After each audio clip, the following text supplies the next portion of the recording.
Muy bien, queridos amigos y hermanos, estamos otra vez junto a ustedes para compartir la palabra de Dios. Para nosotros es una alegría compartir la palabra, no la palabra de hombres, sino lo que el Espíritu Santo ha inspirado, no solo en el Antiguo y en el Nuevo Testamento, sino también para el gran movimiento adventista. Sé que hay muchos que no son afectos al estudio de la lección de escuela sabática, quizá más por los comentarios de los hombres o quizá por otros prejuicios. Pero el propósito de Pilares de nuestra Fe es volver a la Biblia y a los testimonios, cualquiera que sea el tema que nosotros podamos abordar. Así que con ese objetivo hemos vuelto para tratar el tema de la Pascua. El tema de la Pascua es un tema muy amplio, realmente es fascinante, porque es la historia del pueblo de Dios. Analizaremos en lo posible hasta donde podamos. Para que el estudio sea un poco más profundo, acompañaremos con las citas del Espíritu de Profecía y también con algunos ejemplos que vamos a compartir. Así que antes de poder hacer la oración, queremos decirles que ustedes pónganse cómodos en el estudio y por sobre todo, no se olviden de poner un me gusta, de compartir. Me alegra mucho, hay hermanos que comparten y que esta lección puede llegar a muchas personas y puede edificar la vida de ellos, que es nuestro mayor objetivo. Y que el nombre de Jesucristo en sus vidas sea engrandecido. Así que vamos a orar para que el Señor pueda dirigir el estudio de esta mañana. Padre amantísimo, te agradecemos por el regalo de la vida, por la oportunidad de abrir tu palabra, que tú abras nuestro entendimiento, te entregamos la voluntad y el corazón, a fin de que, Señor, tus palabras puedan ser palabras de vida, que puedan ser la semilla del Evangelio, para producir, Señor, un carácter perfecto y simétrico como el carácter de Cristo, para que nuestras vidas puedan ser la que glorifiquen, Señor, porque nos llamamos que somos tus hijos. Concédenos tu gracia y la unción de tu Santo Espíritu. Bendice a nuestros amigos y hermanos en el otro lado de la tecnología, en las redes sociales, en los canales de televisión, en las radios donde se comparte este mensaje. Pedimos tu bendición en el nombre de Jesús. Amén. Muy bien, vamos a analizar la última plaga. ¿Por qué son 10 plagas? El número 10 en la Biblia tiene mucho significado, porque el número 10, por decir, es parte de nuestra vida. Por ejemplo, tenemos 10 dedos en las manos y los pies. Y el número 10 significa la plenitud, lo completo. Los 10 mandamientos es toda la voluntad de Dios para cada uno de nosotros. Y esos mandamientos son la voluntad no solo para cada uno, sino el propósito que Dios tiene de crear en nosotros la imagen y la semejanza de Cristo en nuestra vida. Pero también las 10 plagas es como una advertencia total, porque las 10 plagas son una forma de probar quién es el Dios verdadero y quién no es.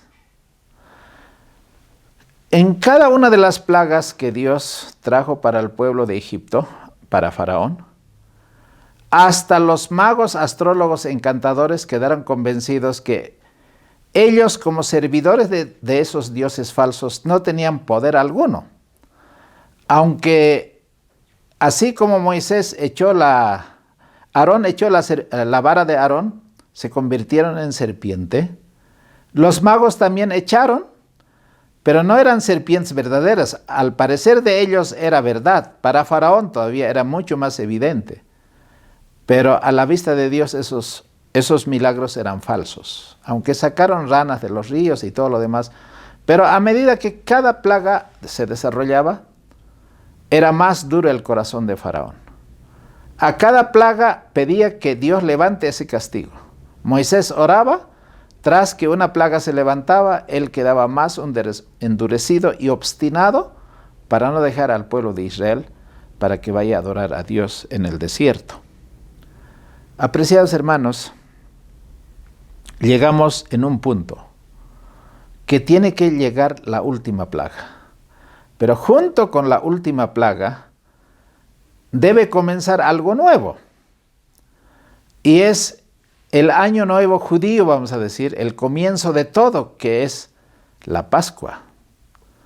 Porque de ahí en adelante contarían la historia de otra manera. De ahí en adelante ellos dirían a sus generaciones posteriores: ¿cómo fueron librados de manera tan grandiosa? El Dios Todopoderoso no tocó con ninguna de las plagas a la tierra de Gosén. Y tampoco con la última plaga tocaría la tierra de Gosén. Porque es la evidencia más grande que los dioses de Egipto no son nada. Y hoy podemos decir que ningún dios en este mundo es algo frente al Dios Todopoderoso.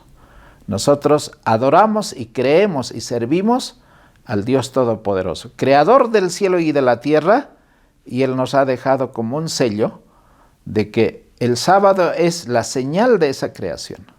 No es de ninguna religión, porque es de la humanidad misma.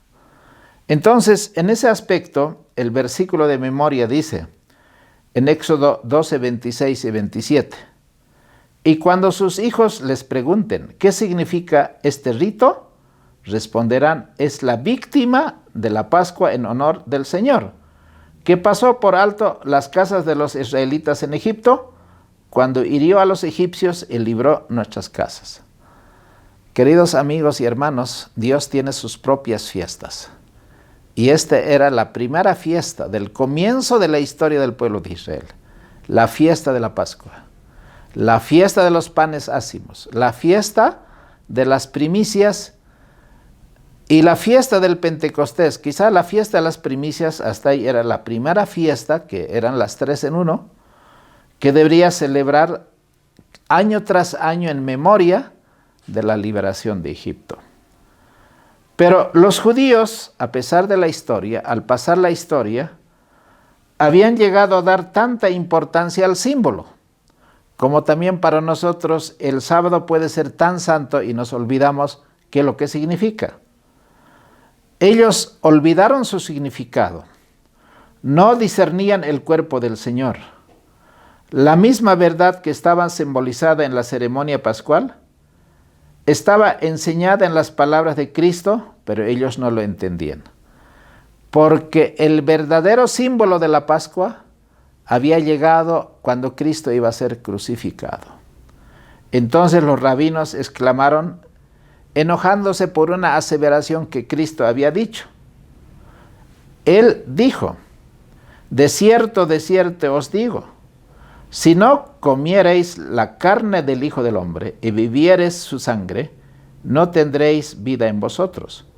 El que come mi carne y bebe mi sangre tiene vida eterna, y yo le resucitaré en el día postrero, porque mi carne es verdadera comida y mi sangre es verdadera bebida. El que come mi carne y bebe mi sangre, en mí permanece y yo en él. ¿Qué significa la Pascua? ¿Por qué esta fiesta es tan importante en el plan de salvación? Porque esta primera fiesta religiosa era el primer mes de Nisán en el calendario religioso.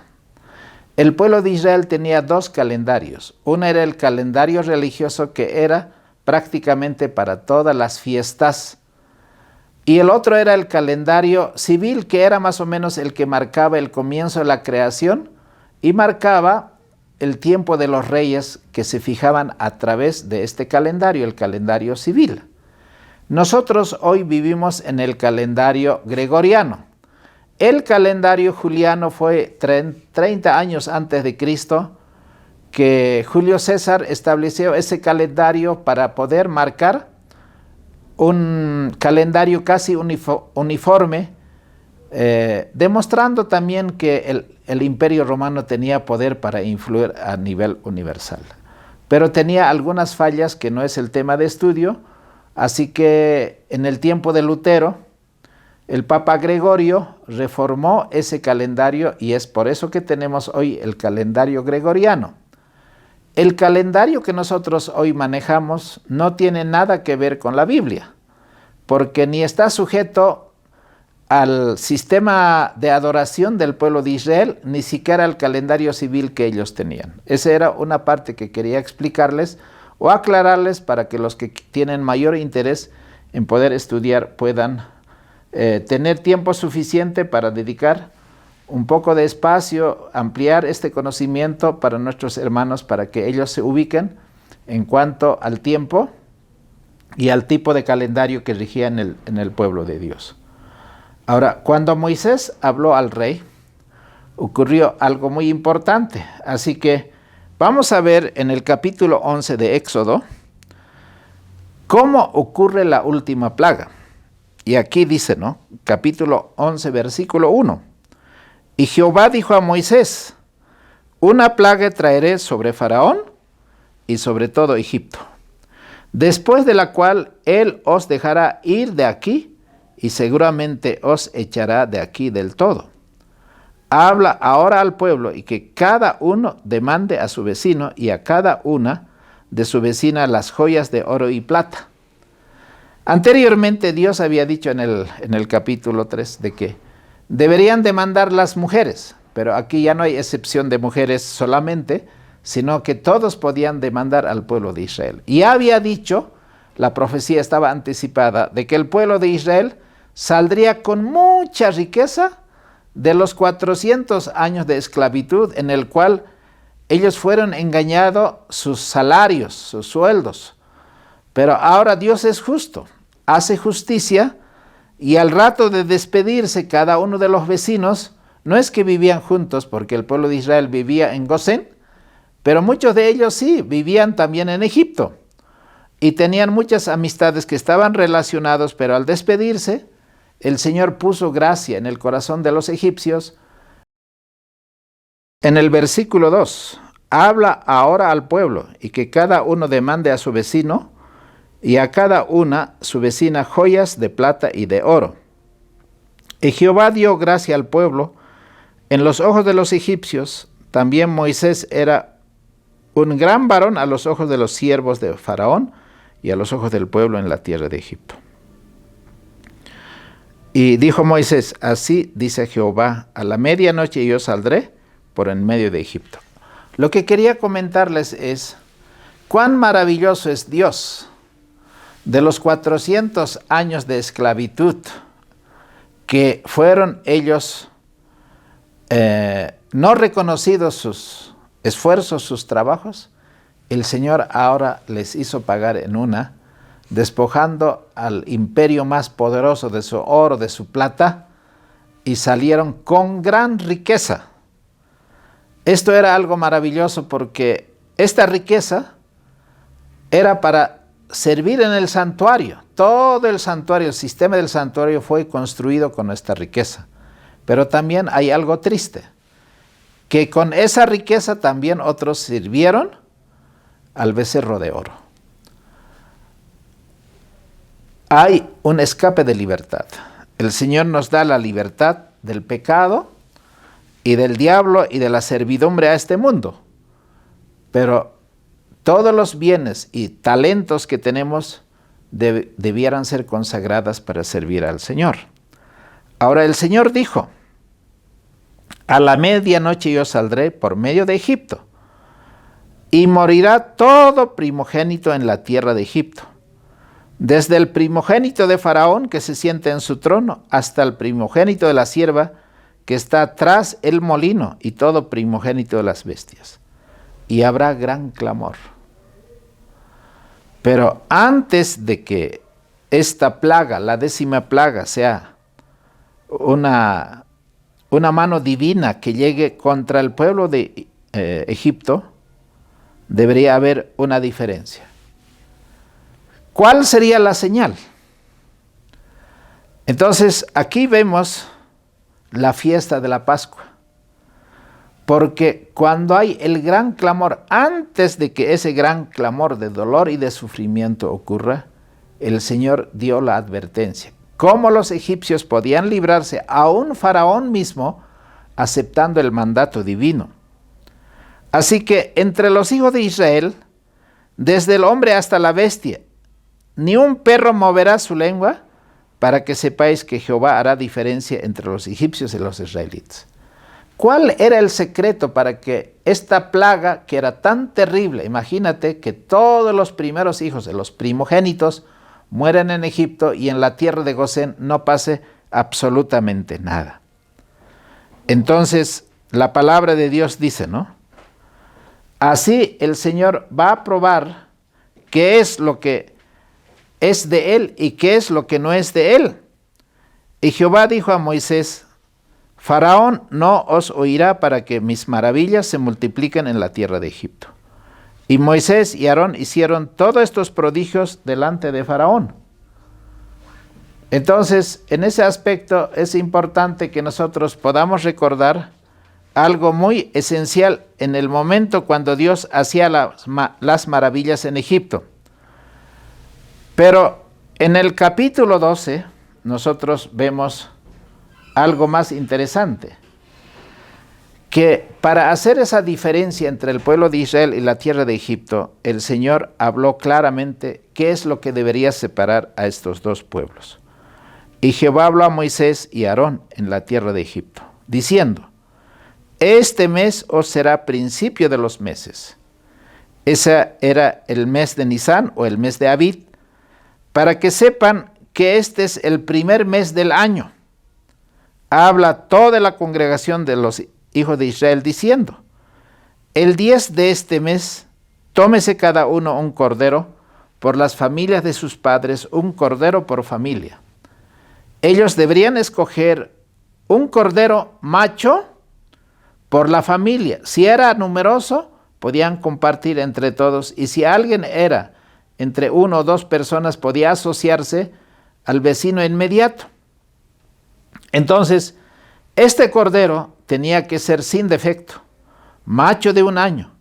Lo tomaréis de las ovejas o de las cabras, y habéis de guardarlo hasta el día 14 de ese mes, el mes de Nisán, y lo inmolará toda la congregación del pueblo a la misma hora entre las 2 tardes, que era más o menos a las 3 de la tarde.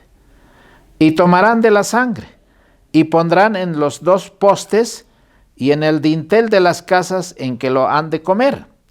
Y aquella noche comerán la carne asada al fuego, y panes sin levadura con hierbas amargas lo comerán. Ninguna cosa comeréis de él cruda, ni cocida en agua, sino asada en fuego, su cabeza, sus pies y sus intestinos. Queridos hermanos, en este aspecto, ese cordero, que era el cordero de la fiesta de la Pascua, representaba a nuestro Señor Jesucristo.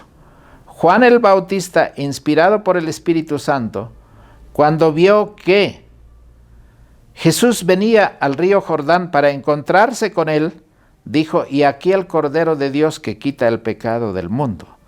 El Cordero era un prototipo, era una representación del verdadero Cordero, que en una de las fiestas de la Pascua, en el futuro lejano, en el tiempo de Moisés, sería el que cumpliría esta fiesta judía. Ahora, la fecha estaba tan claramente indicada. ¿En qué mes deberían hacerlo? ¿En qué mes deberían separarlo? ¿En qué día deberían separarlo? ¿Y cuándo deberían sacrificar? ¿Y cómo deberían comerla? Entonces, acá dice que deberían separarlo al comienzo del mes, en el 10 de ese mes. Pero deberían guardarlo esos 4 días y sacrificarlo, y con la sangre de ese cordero deberían untar o asperjar la entrada de sus puertas, como señal de que ellos eran protegidos por la sangre de ese cordero. Pero los egipcios sabían también este mensaje. ¿Por qué no se proveyeron del cordero para que la plaga de la muerte de los primogénitos no les tocara a ellos? Ellos no creyeron en la palabra. El pueblo de Israel creyó, y entonces ellos deberían prepararse para salir de la tierra de Egipto, porque esa noche, cuando haya ese gran clamor, el pueblo egipcio estaría llorando por sus primogénitos. Y no solo eso, sino estarían apremiándoles para que salgan, porque creían ellos, los egipcios, que cuanto más lo reteniesen al pueblo hebreo, más desgracias les vendría.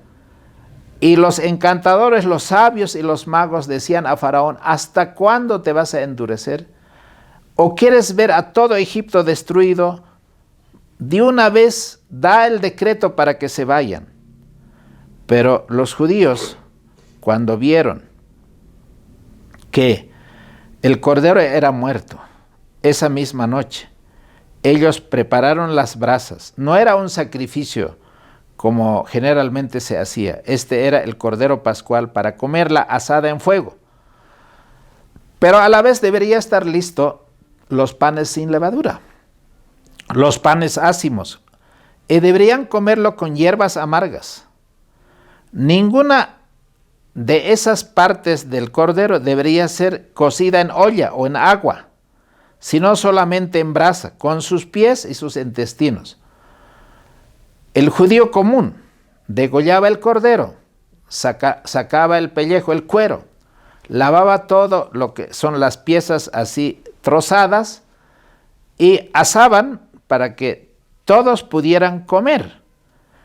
Pero deberían comer esa hora, no deberían dejar nada de sobra. Y si algo sobrase, deberían quemarlo en fuego. Así habéis de comerlo, ceñido vuestros lomos, puesto la ropa, puesto las sandalias, y con el bastón en la mano, y con todo el equipaje listo para salir. Dice el Señor: pues yo pasaré aquella noche por la tierra de Egipto, y heriré a todo primogénito en la tierra de Egipto, así en los hombres como en las bestias, y haré juicio en todos los dioses de Egipto, yo Jehová. ¿Contra quién era la batalla? Era contra todos los dioses falsos que los egipcios adoraban. Y Faraón era el hombre más poderoso que creía en esos dioses. Todo el pueblo quedó convencido de que hay un solo Dios verdadero, creador del cielo y de la tierra. Eso era el Jehová de los ejércitos. Y que todos los dioses de los egipcios no eran absolutamente nada. Pero para saber quién es ese verdadero Dios, al mandato de Dios, Moisés habló claramente y expresamente en qué debe consistir la señal de la sangre. Esa señal de la sangre estaba asperjada en las puertas de las tiendas de los israelitas, y cuando el ángel de la destrucción pasare en medio de ellos, no habrá plaga ni mortandad cuando hiera la tierra de Egipto. Y este día os será en memoria, y habéis de celebrarlo como solemne a Jehová durante todas vuestras generaciones. Por estatuto perpetuo lo celebraréis. 7 días comeréis panes sin levadura, y así el primer día haréis que no haya levadura en vuestras casas. Ahora, para comer el cordero debería comerse también con los panes sin levadura. ¿Qué representa la levadura? Jesús dijo: cuídense de la levadura de los fariseos. Y Pablo dice que esa levadura es una representación del pecado. No tiene que haber hipocresía. No tiene que haber ningún pecado conocido practicado si nosotros queremos comer el cordero pascual junto con los panes ácimos. Jesús dijo: yo soy el verdadero pan. Ustedes han venido porque al alimentar a los 5,000 con 5 panes y 2 peces, ellos vieron de que realmente era un recuerdo de lo que fue el maná, pero también a la vez era el verdadero pan Jesús. Por eso el versículo de memoria decía que debemos comer este pan sin levadura. Queridos amigos y hermanos, si queremos nosotros comprender esta palabra de Dios, no debe haber un pecado conocido, practicado en nuestra experiencia. La victoria sobre el pecado es importante, porque los que son nacidos de Dios no pecan. Ahora, quizá hay muchos van a especular y pueden decir que no es así, pero la palabra de Dios dice así: en Cristo no había ningún pecado, absolutamente nada, porque llamará su nombre Jesús, porque Él salvará a su pueblo de sus pecados. Y el apóstol Pablo dice que no debemos participar de ninguna de estas levaduras que son las que leudan nuestra conciencia, nuestra conducta, nuestros hábitos, y el Señor ha venido a sacarnos de la tierra de Egipto para que ninguno de esos dioses influya en nosotros. Ahora, cualquiera que comiera, o sea, aquí hay una sentencia, el pan con levadura no va a ser soportado porque va a ser cortado del pueblo de Israel, y el primer día habrá santa convocación porque era un sábado ceremonial. El día séptimo también habrá otra santa convocación. Allí nadie debe trabajar porque ya no serían esclavos, sino serían libres. Y van a guardar esta fiesta de los panes sin levadura, porque en este mismo día saqué vuestro ejército de la tierra de Egipto, por tanto guardaréis este día en vuestras generaciones por costumbre perpetua.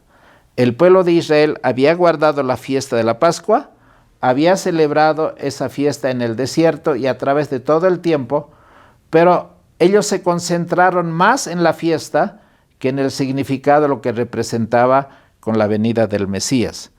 Queridos hermanos, ese día 14 del mes, por la tarde, entre las 2 tardes, ellos van a comer panes sin levadura hasta el 21 del mes por la tarde. Y entonces se presentarían la fiesta de las gavillas. Ahora, esto puesto en aplicación con la última semana de la muerte de Cristo, en la última semana de la vida de Cristo, tiene un gran significado. ¿Cuándo es que fue separado Cristo como cordero?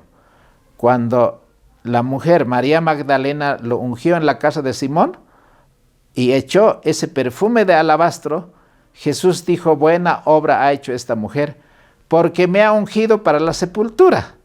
El cordero estaba separado para ser sacrificado. El pueblo judío no entendió, el pueblo judío no discernió aquello que Dios ya hace tanto, miles de años antes ya había enseñado. Por 7 días no se hallará levadura en vuestras casas, porque cualquiera que comiera leudado, así el extranjero como natural del país, aquella alma será cortada de la congregación de Israel. Jesús dice: yo soy el pan vivo que descendió del cielo. No tenía levadura. Satanás quería que por todos los medios Jesús cayera, en su humanidad cediera a las sugestiones de Satanás, pero no logró absolutamente nada. Entonces Moisés convocó a todos los ancianos de Israel y les dijo: sacad y tomaos cordero por vuestras familias y sacrificad la Pascua, y tomad un manojo de hisopo y mojadle en la sangre que está en la jofaina, y untad el dintel y las 2 postes de la sangre que estará en la jofaina, y ninguno de vosotros salga de las puertas de su casa hasta mañana, porque Jehová pasará hiriendo a los egipcios, y cuando vean la sangre del dintel y en los 2 postes, Jehová pasará de largo aquella puerta, y no dejará entrar al heridor en vuestras casas para herir. Y guardaréis esto por estatuto perpetuo por vosotros y por vuestros hijos para siempre. Queridos amigos y hermanos, qué hermosa fiesta, porque ellos sacrificaron el cordero, colocaron la sangre en la puerta de sus casas, comieron esa carne asada con hierbas amargas, junto con esos panes ácimos sin levadura, comieron, y había fiesta en la tierra de Gosén. Pero había gran clamor en la tierra de Egipto, porque ellos no entendieron por qué era importante observar la Pascua como el Señor había hecho. Esa fiesta de la Pascua es la primera fiesta que empezó con el nacimiento del pueblo de Israel. La noche de servidumbre en Egipto había terminado. Ahora ellos eran libres. Dios le ordenó que se preparase para esa liberación inmediata. Mientras Faraón y toda su gente estaban dedicados en el sepelio de sus deudos, el pueblo de Israel salió inmediatamente. Esa medianoche mismo, después de haber comido la Pascua, salieron. Ellos comieron, como hemos dicho, con las sandalias puestas, con la ropa encima, y salió ese pueblo para servir a Jehová, así como Dios había dicho. Los hebreos, al salir de Egipto, como una nación independiente, había ordenado la Pascua como observancia de una fiesta nacional. Así que en ese aspecto es importante que nosotros podamos tener en cuenta que hemos tenido la Pascua, que es Jesucristo. Hoy somos libres. No somos esclavos del pecado, ni somos esclavos del poder de Satanás, sino el Señor nos ha librado. Así que esta obra es tan importante para que nosotros podamos ver que realmente el plan de salvación ha sido completo en la cruz del Calvario. Ahora vamos a ver qué es el Pesaj, porque el Pesaj es la Pascua, en el hebreo se llama Pesaj. Entonces, en el capítulo 12, y ya estábamos analizando qué papel desempeña la sangre en la celebración de esta festividad religiosa. Para conmemorar esta gran liberación, el pueblo de Israel había de celebrar una fiesta anual a través de todas las generaciones. ¿Para qué se utilizaba el hisopo? Era para rociar la sangre, era un símbolo de la purificación. Cuando en Salmo 51:7 el salmista David dice: purifícame con hisopo y seré limpio, lávame y seré emblanquecido más que la nieve. Para comer la Pascua necesitamos un corazón contrito, necesitamos un quebrantamiento de espíritu. Solamente eso puede ser hecho por la mano divina. El cordero había de prepararse entero, no debería quebrarse ninguno de sus huesos. Así como Cristo cuando murió, cuando Él dijo consumado es, quisieron traspasarle con una espada, pero cuando vieron para bajarlo y quebrar los huesos, no lo quebraron absolutamente nada, porque Él había expirado. Como Cordero de Dios iba a morir por nosotros. Entonces, en Juan 19:36 dice que no se quebró ninguno de sus huesos. Ahora, ese representa la plenitud del sacrificio de Cristo. La carne debería comerse. Para alcanzar el perdón de nuestros pecados, no basta que creamos en Cristo por medio de su palabra. Debemos recibir por fe constantemente su fuerza y su alimento, porque esta palabra debe ser parte de nuestra célula, de nuestra vivencia, de nuestra experiencia. Cristo dijo: si no comieres la carne del Hijo del Hombre y vivieres su sangre, no tendréis vida en vosotros. El que come mi carne y bebe mi sangre tiene vida. Y para explicar lo que quería decir, agregó: las palabras que yo os he hablado son espíritu y son vida. Hoy nosotros hemos venido a estudiar la palabra, no el comentario de ningún hombre, pero esta palabra tiene poder. Jesús aceptó la ley de ese Padre Celestial que le mandó como el Cordero de Dios que quita el pecado de este mundo.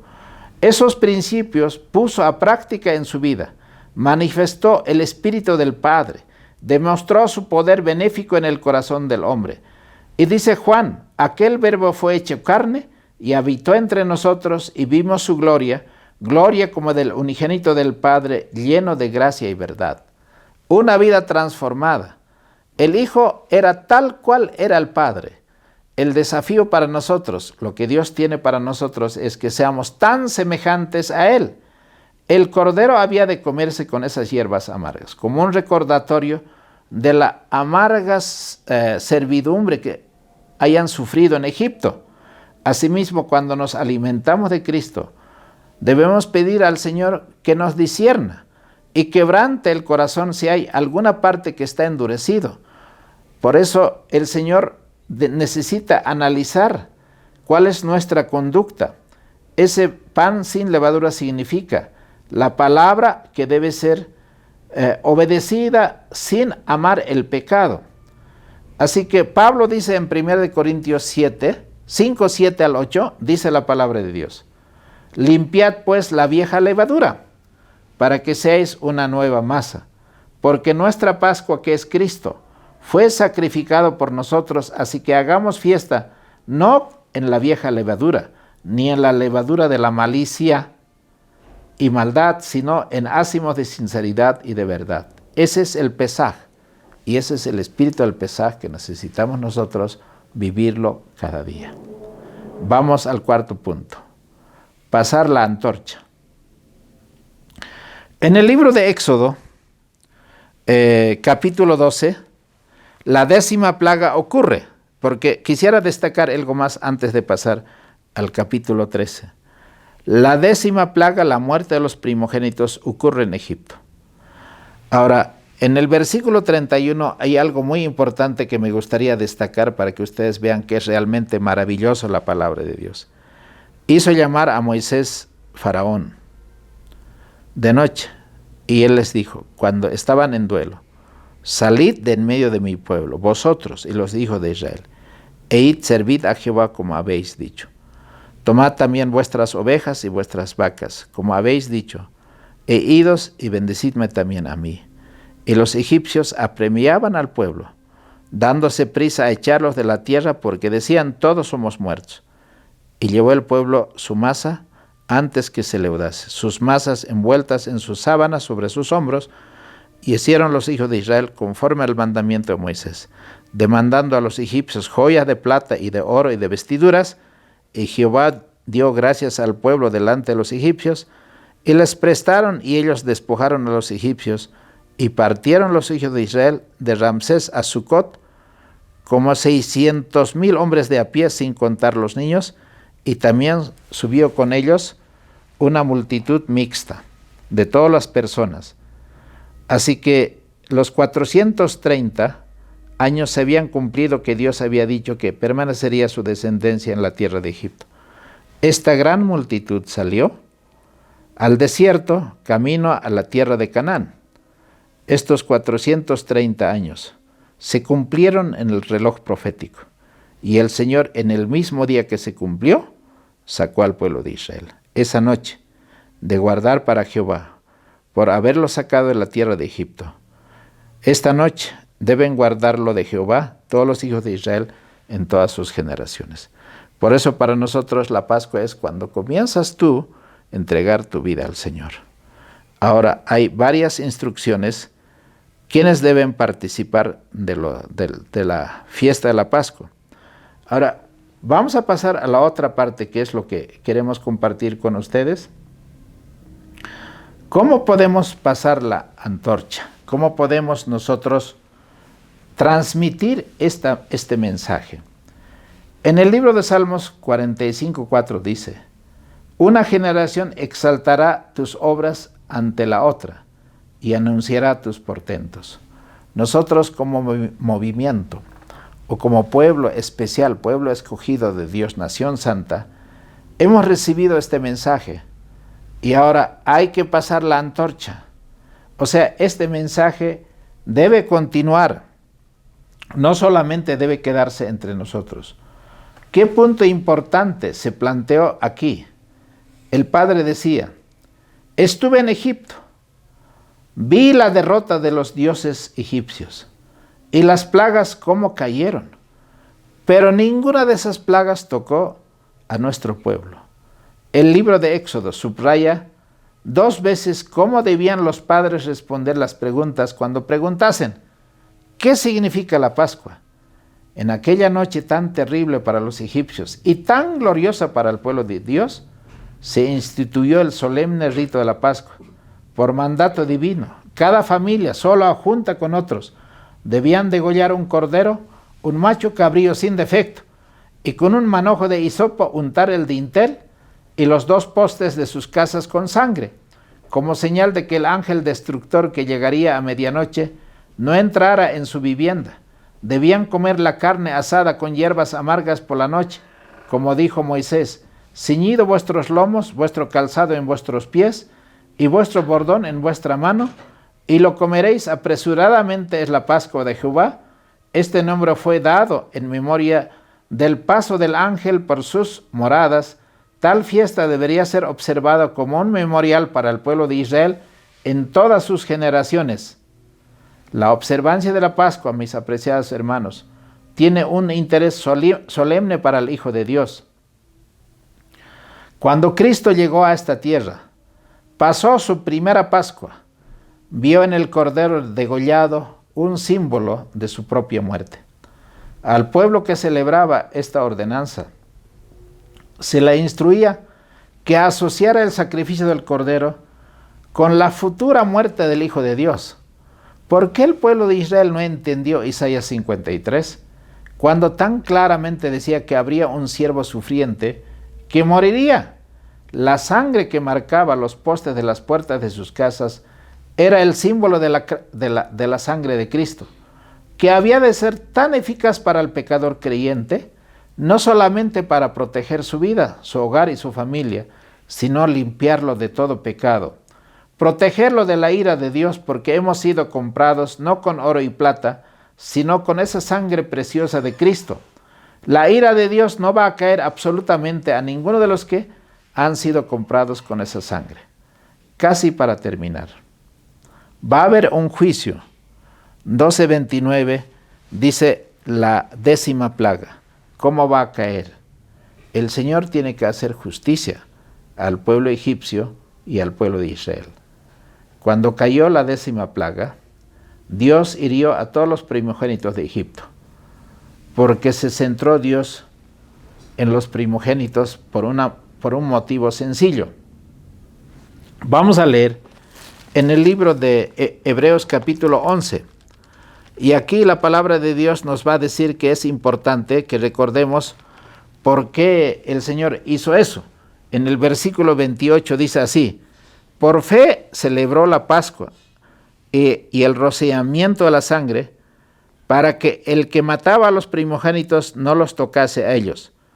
Porque era importante saber que los primogénitos egipcios fueron tocados por la 10ª plaga, que era el día del juicio, pero los primogénitos del pueblo de Israel no fueron tocados, porque los hebreos recibieron la orden de estar preparados para salir de Egipto. Fue memorable esa salida, porque llevaron todas sus cosas, salieron cantando y gozosos, eran un pueblo libre. El Señor no envió ninguna plaga sobre el pueblo de Israel que vivía en la tierra de Gosén, sino contra aquellos que se opusieron contra el poderoso Dios de Israel. Ahora, otra vez, a mí me gusta que siempre a veces leamos, porque las 7 postreras plagas, como hemos leído en la lección anterior, la anterior semana, están encima de nosotros. Pero otra vez quisiera que tú recuerdes que si Dios es el que nos protege con la sangre de Jesucristo, estamos morando bajo la sombra del Omnipotente. Podemos decir hoy mismo: Jehová es nuestra esperanza, Jehová es nuestro castillo, Jehová es nuestro Dios. En Él hemos de confiar, en su palabra hemos de confiar. Él va a librar nuestras vidas del lazo del cazador, de la peste destructora. Por más que vengan esas 7 plagas, no va a tocar, porque esas plagas están preparadas para un pueblo igual que el egipcio. Se ha endurecido su corazón y no ha cedido a los llamados de amonestación, de advertencia, para que ellos se prepararan. Pero para aquellos que aceptan la palabra de Dios, el Señor cubrirá como la gallina cubre a sus pollitos debajo de sus alas. Estaremos seguros. No hay nada que temer, porque la verdad nos protege.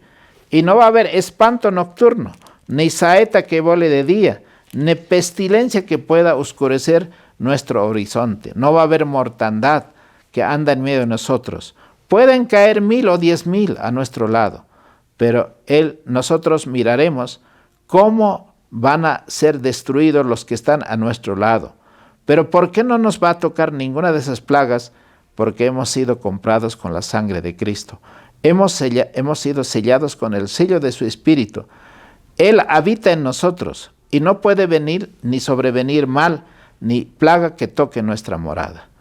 Porque los ángeles de Dios nos guardarán, así como los resguardó al pueblo de Israel cuando salían de la tierra de Egipto.